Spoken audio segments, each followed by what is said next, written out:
One Friday Fight 147မှာဆိုရင်တော့ကျွန်တော်တို့ကျော်စွာဝင်းကိုလိမ့်နေကြဆမင်းတန်နဲ့ပေးတွေ့လိုက်တဲ့ One Championship ကတော့တကယ်ကိုကျွန်တော်တို့ Cooking Master ပဲဖြစ်ပါတယ်။ယောအားလုံးပဲမင်္ဂလာပါတော့ကိုထွန်း channel ကနေပြီးတော့ကြိုဆိုပါတယ်။ကျွန်တော်တို့အခုကလာမယ့် One Friday Fight ဒါကျွန်တော်တို့147ပေါ့နော်147ကို match လ20ရက်နေ့မှာကျွန်တော်တို့ကျင်းပတော့မှာဖြစ်ပါတယ်။ဒီအချိန်မျိုးမှာ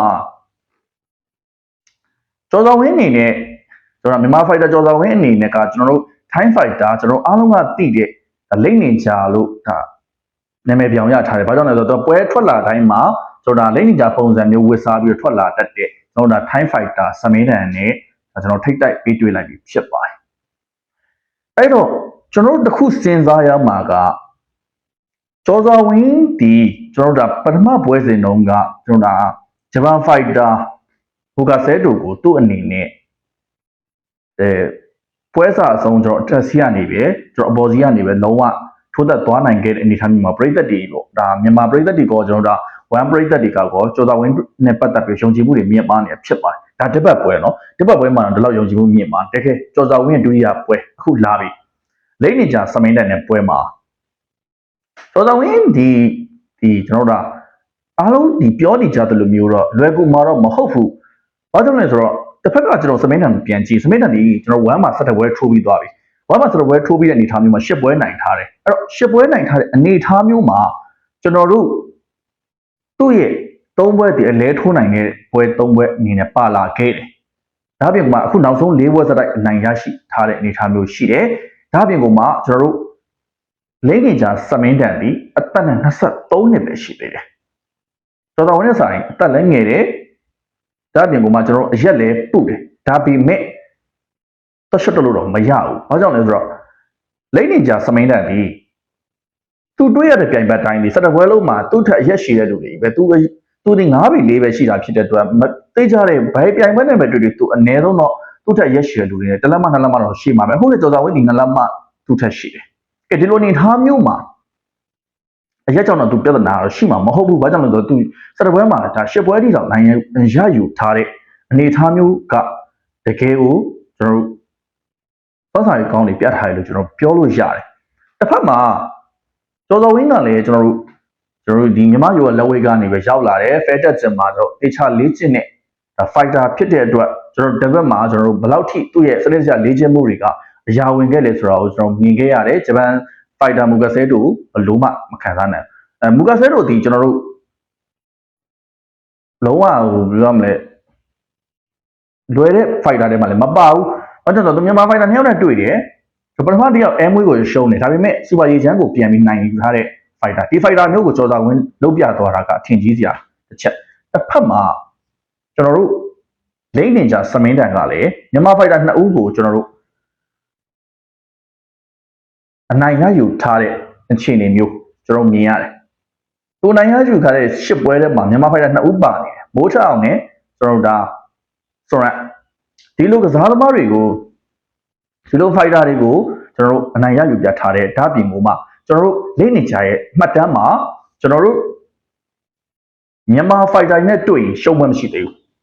ဒါကိုကျွန်တော်တို့ရဲ့ကျော်စွာဝင်းမြန်မာ fighter ကျော်စွာဝင်းကချစ်ဖြတ်ပြသွားနိုင်မလားဒါတကယ်စိတ်ဝင်စားစရာကောင်းနေတယ်ဒီဘွဲကိုကျွန်တော်တို့လိမ့်နေကြစမိန်တန်နိုင်သွားမယ်ဆိုရင်သူ့ရဲ့အမေရိကန်ဒေါ်လာ3သိန်းတန်စာချုပ်ကြီးရဲ့အိမ်စာချုပ်ကြီးဖြစ်တဲ့အိမ်မက်တစ်ခုသူဆက်ပြီးတော့ကောင်ထယ်ပေါက်ခွင့်ရမယ်ရှောက်လန်းသွားခွင့်ရမယ်ဒါမှမဟုတ်အဲ့ဒီအိမ်မက်ကိုကျော်စွာဝင်းကရိုက်ချိုးပြီးတော့သူကိုယ်တိုင်ရရှိမဲ့အမေရိကန်ဒေါ်လာ3သိန်းတန်စာချုပ်စီကိုရောက်နိုင်မဲ့လမ်းကြောင်းပေါ်ကိုထပ်ပြီးတော့တဆင့်တက်သွားနိုင်မလားပြည်သူတွေကတကယ်ကိုစိတ်ဝင်စားနေဒါကိုကျွန်တော်တို့နားလေဖို့လိုတယ်ဒီအချိန်တွေမျိုးမှာ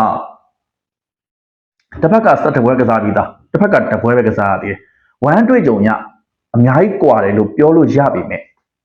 တကယ်တမ်းကျော်စွာဝင်းတီလူသစ်မဟုတ်ဘူးကျော်စွာဝင်းတီမြမရိုးရမှာတကယ်ကိုဒါကျွန်တော်ရိုးအောက်တက်ချစ်ချင်းနဲ့ကစားလာခဲ့တဲ့ fighter အဲ့ဒီ fighter ကနေပြီးတော့ကျွန်တော်တို့ဒီဘက်ဝမ်းကိုပြောင်းလာတဲ့အခါမျိုးမှာသူ့အနေနဲ့ကျွန်တော်ရောက်သွားတဲ့ဂျင်ဒီဖက်တက်ချင်း better ချင်းဒီဘယ်လောက်ထိစနစ်တကျလုပ်လဲဘယ်လောက်ထိမိသားစုဆန်လဲဆိုတော့ကျွန်တော်အများကြီးမြင်ရတယ်ဒီလိုအနေထားမျိုးမှာသူ့ကို supporting ပေးနေတဲ့သူတွေကလည်းတကယ်ကို supporting ပေးပြီးတော့တကယ်ကိုစနစ်တကျလေ့ကျင့်ပေးထားတဲ့ကြော်စွာဝင်းနဲ့တစ်ဖက်ကမြန်မာ fighter တွေဆိုရင်အမြဲတမ်းအနိုင်ယူတတ်တဲ့ Thai fighter လိမ့်နေကြစမင်းတဲ့ပွဲကောင်းတော့ပွဲကောင်းပဲလှလေဒီပွဲစဉ်ကကျွန်တော်ကြော်စွာဝင်းသာအနိုင်ရယူသွားမယ်ဆိုရင်တော့ကြော်စွာဝင်းဒီရလက်ကောင်တစ်ခုတော့ထပ်ထွက်လိမ့်မယ်မှတ်နေမဟုတ်ဘူးဒီ animate decision တို့ split decision တို့မဟုတ်ဘဲနဲ့ KO တို့ TKO တို့နဲ့ထပ်ပြီးနိုင်ရကြည့်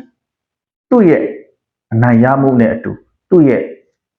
super power တွေရောသူ့ရဲ့ယုံကြည်မှုတွေရောသူ့ရဲ့ဘဝခီးလမ်းမှာတကယ်အခွင့်အလမ်းကောင်းရောက်လာတယ်ဒီချိန်မျိုးကြော်စွာဝင်းဖန်တီးနိုင်ဖို့လိုတယ်ကြော်စွာဝင်းအကောင်းဆုံးလမ်းကြောင်းပေါ်မှာရောက်နေတဲ့အနေအထားမျိုးတစ်ဖက်ကမြန်မာ fighter တွေကိုအနိုင်ရယူထားပါတယ်ဆိုတဲ့အနေအထားမျိုးကျွန်တော်တို့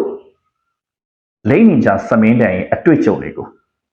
ကြော်စွာဝင်းဘယ်လိုရိုက်ချိုးမှာလဲဆိုတာမြန်မာပြည်သက်တွေတော်တော်လေးကိုစိတ်ဝင်စားနေတယ်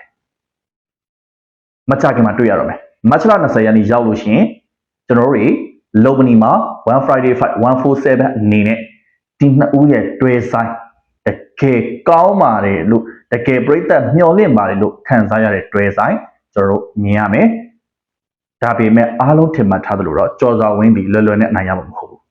ဒါကိုကျွန်တော်တို့ပြည်သက်တွေကလက်ခံထားဖို့လိုတယ်ကြော်စွာဝင်းရှုံးခဲ့ရင်တော့ပြည်သက်တွေမဝေဖန်ဖို့လိုတယ်ပြည်သက်တွေကလက်ခံပေးဖို့လိုတယ်ဘာကြောင့်လဲကြော်စွာဝင်းဒီဝမ်းမှာခုမှဒုတိယမြောက်ပွဲထိုးတာ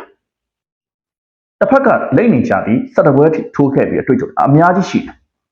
ဒါကိုကျွန်တော်တို့နားလည်ထားဖို့လိုတယ်အရန်ဟိုက်တယ်မှန်တယ်ဟိုက်ပြီးရင်လည်းတစ်ခုခုလွဲချော်သွားတဲ့အခါမှာကျွန်တော်တို့မြန်မာပြည်သက်တွေအရန်ဝေဖန်တယ်ဒါကိုကျွန်တော်တို့ထိန်းဖို့လိုတယ်ကျွန်တော်တို့ကြောင့်ကစားသမားတယောက်ကိုမတတ်မိဖို့လိုတယ်ကျွန်တော်တို့ရဲ့စကားတွေကျွန်တော်တို့ရဲ့ comment တွေဒီကစားသမားတယောက်ရဲ့ဘဝစုံနေတိဖြစ်သွားနိုင်တယ်ဒါကိုကျွန်တော်တို့မြန်မာပြည်သက်တွေထိန်းပေးဖို့ကျွန်တော်မေတ္တာရက်ခံနေမကြခင်မှာကျွန်တော်တို့မတ်လ20ရက်နေ့ရောက်လို့ရှိရင်အားလုံးနဲ့အတူတူလုံမနီကွင်းထဲမှာကျွန်တော်တို့1 Friday Fight